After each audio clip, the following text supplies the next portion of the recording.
Let's welcome in our very good friend, NBA champ Rip Hamilton. Rip, that was most likely the best night of Chris Paul's career. I could be wrong, but if I were him, it would be the best night of my career. Even LeBron tweeting out, 1 down, 3 to go, CP3. Yesterday, Rip Hamilton, you said you thought the Suns were going to win the series. You thought Devin Booker was going to be MVP. What you saw yesterday from Chris Paul, is it changing your mind at all? And just overall, what did you think of his performance? Yes, Amanda. I didn't expect Coach Bud to just come out and allow Chris Paul to do what he wants, especially in pick and roll situation. I was very surprised that when Chris Paul got it going and coming off to his right hand, I mean, he was coming to his right hand every play. And I know from playing against Chris over the years, you got to take his right hand away.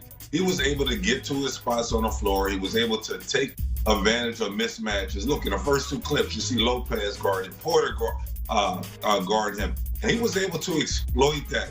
I thought Bud was going to do a better job of trying to keep Drew Holiday guarding him, body-to-body contact. I know in the past when we played against the Chris Paul's team, we would either have to hard show or blitz him every time in pick and roll. Because if you didn't do those 2 things, Amanda, he was going to kill you. He was going to annihilate your defense. He was going to be able to be the captain or the director of the ship and be able to get into the seams of the defense and not just make plays for himself, but he can make plays for others too. So I thought Coach Bud did bad adjustments on the defensive end and trying to limit his touches. Rip, beyond Chris Paul's performance and Devin Booker's for that matter, DeAndre Ayton made his presence felt on both ends, his 4th straight double-double. What did you see from him last night, and what do you think we can now expect from him the rest of the series? Well, if you looked at the Milwaukee Bucks, I mean, if you looked at their advantage, especially all playoff long and all through the regular season, is their size. I mean, you're starting Brook Lopez, that's 7 foot something, and then you got Giannis Antetokounmpo with his go-go gadget arms out there on the floor. So you don't expect to get beat up in the paint. You don't expect to get out rebound like Phoenix has done. Phoenix has scored more points in the paint than the Milwaukee Bucks and out rebound them in game 1. That just can't happen. And a lot of the plays that happen with DeAndre Ayton is in pick and roll situations. They don't really call no plays for him.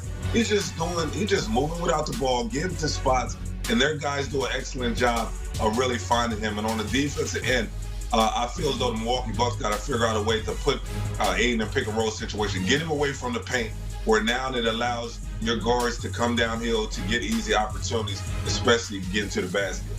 Rip, I don't know if any of us, maybe you did, I think we all just assumed we weren't going to see Giannis at all in that first game. Sure enough, right before it started, we found out he was in fact going to be playing. Afterward, he said he felt stable, his knee felt stable, it felt free of pain. But from your end, what you know about these injuries, what you saw from him last night, would you have started him, and what do you think about his performance? I mean, I was very surprised. I thought when he went out with that knee injury that he wouldn't be able to come back for the rest of the playoffs.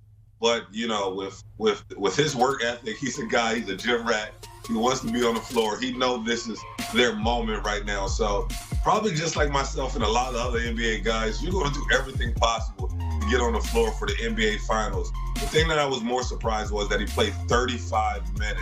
I thought that, hey, you know what, maybe he can come in and be a decoy for some plays on the floor for this Milwaukee Bucks team. But he was the center of attention most times. He looked great from an exposure standpoint. He was able to still get to his spots, which I was super surprised was. But, hey, that's the Greek Freak. You don't get the name Greek Freak for no reason. But very surprised how great he looked coming out in game 1. Rip, the Bucks have a bad record of dropping game 1s during the postseason. We talked about it here on HQ yesterday. I asked what they needed to do to avoid that. You even called out Drew Holiday. Clearly, he was not listening to you. Him and Chris Middleton, for that matter, they could have had better performances. Were you surprised by what you saw from them, and what adjustments do they need to make? Well, yes. I still I mean, we're in the NBA Finals, guys. Like, you got to have that killer mentality. You got to come out. Every possession counts. And it starts from when the ball's first thrown up. And I just thought that Milwaukee just kind of eased into the game. I thought Coach Bud still hasn't made in-game adjustments yet. I feel like when Giannis wasn't playing, the ball was moving, the ball was popping. everybody was getting equal opportunity to get shots off, get it to the basket, make plays. I thought in game one with Giannis back on the floor, it kind of looked stagnant offensively. A lot of standing around. Even though Chris Middleton had it going, looked at times they would just give him the ball and everybody just get out the way. That's not Chris Middleton's game. Chris Middleton is a guy that comes off pin downs, comes off double screens. You can put him in pick and roll situation, but just trying to make him an ISO guy, that's not who Milwaukee was all season long. So I just feel as though the ball got to pop a little bit more. Coach Bud got to get him easy looks. They got to get him in more of a motion sets where they're able to play off each other, and you don't see a lot of guys just standing around. Rip, those Suns fans, they were amped by the end of that game. It was coming through the screen. You could feel it there. If I am the Bucks, I am fearful of game 2 already tomorrow with the way you performed in game 1. The Suns are a 5.5-point favorite. So if you're the Bucks, you're talking to them. What adjustments do you need to make to try to take game 2? One, I mean, listen, when you're in the playoffs, in the playoffs or the finals, your job as the opposing team, especially when you're playing on the home court, on the team's home court, is just to win one game. So game 1 is something that you forget fast about. Their job is to come out here and try to steal just one game. I feel as though the big adjustment that they have to, they can't keep switching, allowing Chris Paul to really line up their bigs. You got to keep a body on them. I feel as though that either they got a hard show and pick and roll situation or blitz you. Make somebody else beat you. I don't mind if anybody other than your big three. I mean, listen, Chris Paul scored over 20.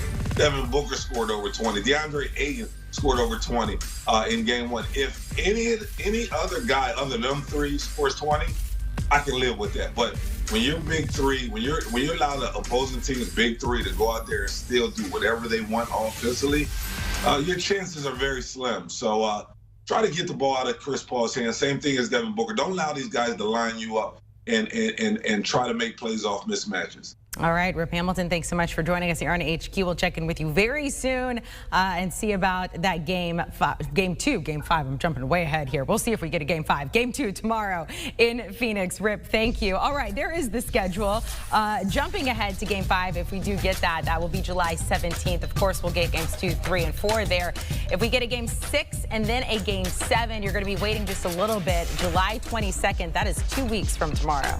Want a sports network that delivers everything that matters about the game? The highlights, the picks, the instant analysis. No yelling, no fake debates, no politics. Hit the subscribe button and never miss a moment.